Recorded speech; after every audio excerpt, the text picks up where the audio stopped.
পারছেন না। আমি মমতা ব্যানার্জিকে চ্যালেঞ্জ জানাচ্ছি, মমতা ব্যানার্জি এই কমিশন বসিয়ে দেখেন, এই যে অন্য ভাষার লোকের বা ভারতবর্ষের মানুষের জন্য উনি পশ্চিমবাংলা থেকে তাড়িয়ে দেবেন, এই যে উনার যে বক্তব্য, এটা একটা সাংবিধানিক পদে বসে উনি এই ধরনের কথা বলছেন বাংলাদেশি রোহিঙ্গা আর পাকিস্তানি লোকেদের সাপোর্ট করার জন্য। উনি কি ভাবছেন পশ্চিমবাংলা বাঙালি ওনার গোলাম আছে? উনি যা বলবেন তাই শুনবে? পশ্চিমবাংলার বাঙালি হিন্দু বুঝে গেছে কি মমতা ব্যানার্জি কি চাইছে। মমতা ব্যানার্জি কার জন্য লড়ছে? মমতা ব্যানার্জি বাংলাদেশি রোহিঙ্গাদের জন্য লড়ছে। মমতা ব্যানার্জি বাংলাদেশির অনুপ্রবেশকারী যারা মুসলমান আছে তাদের জন্য লড়ছে। ভারতবর্ষের আইনে সিএ করে দেওয়া হয়েছে, যেখানে স্পষ্ট বার্তা দেওয়া আছে কি কোন হিন্দু, বৌদ্ধিস্ট, জৈন, খ্রিস্টান যারা পাকিস্তান, বাংলাদেশ, আফগানিস্তান থেকে আসবে তাদেরকে ভারতীয় নাগরিকতা দেওয়া হবে। সেখানে উনি 2024 সালে 11 মাসে একটা মানে ওই নামের না অন্য নামের একটা চিঠি এসছে। সেটাও কে দিয়েছে? থানা এসে ওই কুচবিহারে একজন মহিলাকে কালকে উনি যেটা পেশ করেছেন সেটা 2024 সালে 11 মাসে দিয়েছে, আর থানা ওকে নোটিশও দিচ্ছে না, ওর নামটাও নেই। ওটা ওর নাম সঙ্গে মিলছে, একটা নোটিশ, ফলস নোটিশ। ওনার তো এই থানার আর সিভিক ভলেন্টিয়ার, কোন একটা মুসলমান আছে সিভিক ভলেন্টিয়ার, আমি সব তথ্য বের করেছি। ওই মুসলমানকে দিয়ে একটা ওই লোকটাকে, রাজবংশী মানুষকে ওখানে গিয়ে ধমকাচ্ছে যে তোমাকে পুলিশ তুলে নিয়ে যাবে।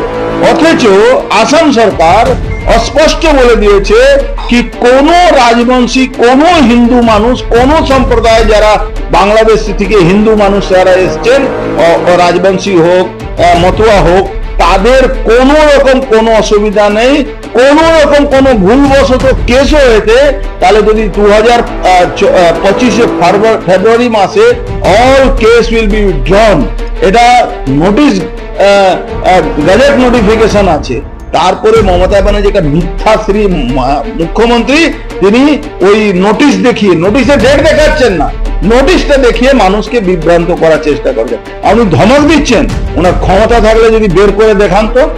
আজকে বড় লম্বা কথা, বাংলা ভাষী মানুষকে বিভ্রান্ত করা, যেখানে বাঙালি হিন্দু বাংলায় থাকতে পারছে না, যেখানে 26,000 বাঙালি হিন্দুদের চাকরি চলে গেল, যেখানে রোজ বাঙালি হিন্দুদের মেয়েদের রেপ হচ্ছে, বলাৎকার হচ্ছে, এই যত বর্ডার এলাকায় বাংলাদেশি ওনার ভাইরা ঢুকে এখানে গ্রামকে গ্রাম রেপ করে যায়। ওই গোবরডাঙ্গা থেকে, গাইঘাটা থেকে নিয়ে ওই সুতিয়া যে গ্রামগুলো আছে, তারপরে বসিরহাটে ওই শেখ শাহজাহান কি করছে সন্দেশখালীতে। আর আগে যারা ডিএ কোর্টে অর্ডার হয়েছে তাদেরকে দিয়ে দিন। 4,000 না 8,000 কোটি টাকা উনি যে বলছেন বাজেট করছেন, এই বাজেটের টাকা আসবে কোথা থেকে টাকা দেবেন? সব তো পুকুর ভরাট করিয়ে দিয়েছেন, টাকা তো নিয়ে গেছেন। আরে নিজের পকেট থেকে দিন না। 15 লাখ টাকা করে উনি বুথে টাকা দেবেন। আগে রাস্তাঘাট গুলো বানান, পরিষ্কার পরিচ্ছন্ন করান। যদি কেন্দ্র সরকার টাকা না দেয়, পরিষ্কার পরিচ্ছন্ন হবে না বাংলায়, না কোনো সিওরেজ লাইন ঠিক হবে, না কোনো সিওরেজ নতুন হবে, না গঙ্গা ওই জলকল যাবে বাড়িতে।